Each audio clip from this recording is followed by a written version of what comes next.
Oh boy. Well, I'm going to be honest. I'm a little confused here. In fact, I'm very confused. I'm really confused here because because I was told by Alabama fans that this was the case. I was told that our stadium is Bryant Denny North, that it's owned by Alabama. Care to explain why you're 0-2 in it in the last 4 years? You care to explain that? Care to explain that? Hey, what about that meaningless stat about Alabama's like this? They've won this many times against Tennessee. Remember all those times Nick Saban beat you? Well, Nick Saban ain't there anymore, and your current coach winless against Tennessee, winless against Josh Heupel, and it looks like it's going to remain that way for a while. I don't know. It's going to remain that way for at least a year. You get to hear from the next year about how terrible you are. As bad as Tennessee's offense was tonight, they outperformed you. I thought Dixieland Delight was about Alabama. Nope. No, sir. No, sirree. It's about Tennessee. It's about the Volunteers.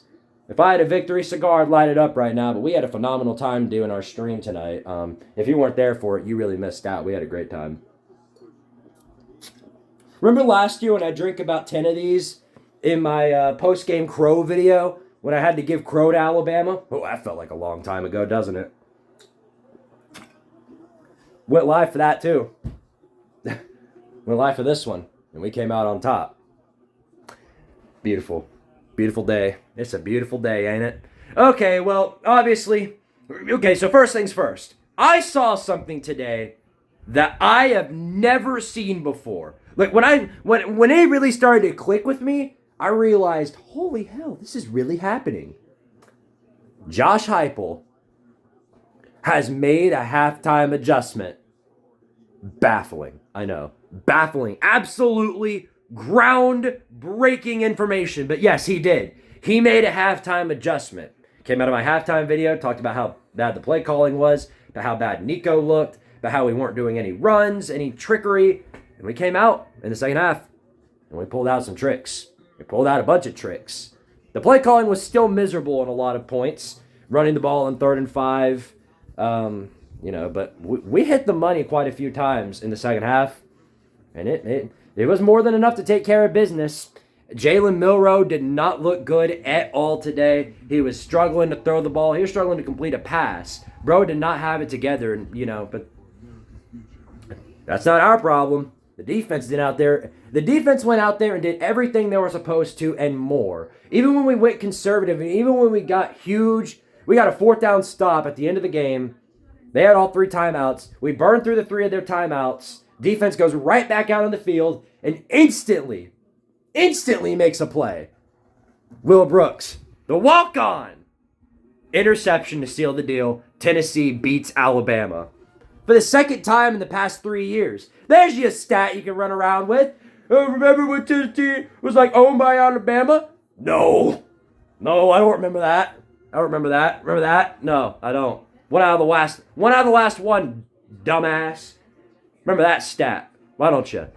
Shout out to all the Alabama fans who haven't been running around trolling or trying to act all big against Tennessee. Shout out to you guys, obviously.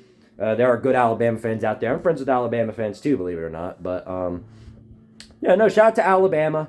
They played a great game. It was a really great, close game. It was a lot more interesting in the second half than the first half. Because in the first half, nobody could score like a point. Nobody could even get a first down. Then the second half, finally the offense has started to warm up a bit. And Bama got some touchdowns going. Tennessee got some touchdowns going. But at the end of the day, Tennessee just did a little bit more to win the day. And that's exactly what they went out there and did. So, of course, Volunteers on top. If I had a victory cigar, I'd light it right now. Unfortunately, I don't. But here, I'll pretend I've got one. Okay, I didn't eat it, but you get the idea. But yeah, no, shout out to everybody that appeared on the live stream today. We had a great time on there. Really, really fun time. Just phenomenal. Just a great day of football. A great game in the second half. If the whole game was like that, it would be as good as the 52-49 game 2 years ago. But unfortunately, it was not like that. But Win's a win, and we'll gladly take it. Now, I know the Alabama fans are going to be spending the entirety of the offseason until the day we play again. Alabama fans are going to be running around crying. I mean, literally bursting into tears about the officials and how bad they were. So might as well address that. The officials were terrible. They were terrible. Officials were not good at all. And look, look, I can agree with that. The officiating was bad. It was not good at all. But it was bad on both sides. Both. I don't want to hear anything about, well, the officials they just hate Alabama. No, the officials do not hate Alabama. Why would the SEC officials have a secret vendetta against Alabama? They don't. So get that out of your head, first of all. But yeah, no. Officials were bad. They made terrible calls in moments of the game that were really crucial. It just so happened that more often than not, when it was against Alabama, it was a more crucial moment. So I don't know what to tell you. I mean, some of them were right. Some of them were blatant calls like horse collar tackles or holds or blatant, pass interference. But that's, I mean, they missed the ball on quite a few plays. But it wasn't like they had a secret hidden bias against Alabama. If you run around saying that, you just make yourself look like a dumb shit. So please run around and do that. So I don't know what to tell you. If you genuinely believe that, then I guess you can spend the entire offseason crying about it. That's the best thing you can do in this scenario. Because I will continue to stand around here and I will run my victory lap and smoke my imaginary victory cigar. Because the Tennessee Volunteers, their ride still remains. Alabama more than likely eliminated. They haven't been eliminated completely yet, but since they haven't now, they likely will be at one point during the season. Do you trust Alabama to win out? Do you? I mean, tell me, do you trust Alabama to win out the rest of the season?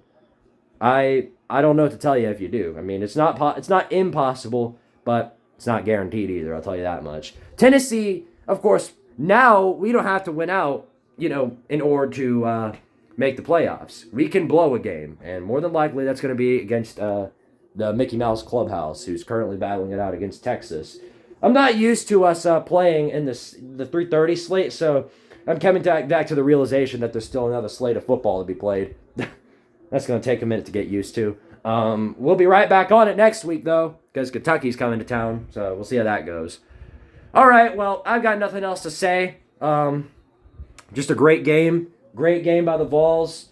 Finally, we're getting some offensive momentum going. And if we continue to get that going and Nico looks better next week, then I'm very, very confident about the remaining, the rest of the season. So we'll see how it goes. But yeah, go Vols. Big win. And let's keep the momentum going next week. Kentucky coming to town. Are we going to send them to the coal mines, I wonder? I don't know. That's a good question. But whatever the deal is, thank you all for watching. As always, power to Tardaria. And of course, Bama, you may not be Clown of the Week.